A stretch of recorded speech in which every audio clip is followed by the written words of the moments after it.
Hi friends, good morning. একটা আজকে নতুন সকাল, আর আজকে আমার ব্লগে আমাদের সবার স্বাগত। তোমরা নিশ্চয়ই সবাই ভালো আছো, আমিও ভালো আছি। দেখো, আমরা আজকে মোহনাতে এসেছি, দীঘার মোহনা। এই দেখো জল, সমুদ্র কি মানে কি বলবো, আর সমুদ্র যেন তামাল হয়ে গেছে। খুব আনন্দ হচ্ছে, আর দেখতে থাকো আমি কি কি সারাদিনের ব্লগটা।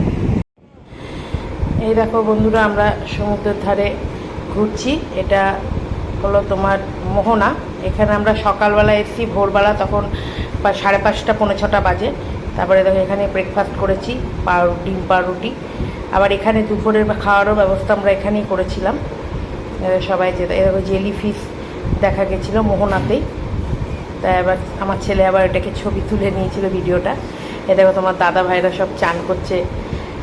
এই দেখো সবাই মিলে ওরা খুব আনন্দ করেছে। আমরা এই হ্যালো বন্ধুরা, এ দেখো এখন রাত্রি প্রায় 12টা বাজে। আমরা মার্কেটে গেছিলাম, অল্প কিছু কেনাকাটা করেছি। সবারই শরীর খুব খারাপ, তাই জন্য আর বেশি ভিডিও করতে পারিনি। যতটুকু ভিডিও করেছি তোমাদেরকে ছোট একটা মিনি ব্লগ করে দেখিয়ে দেবো। আর কালকে আবার আমরা বাড়ি ফিরে যাচ্ছি, কালকের ব্লগটা কালকেই দেখো।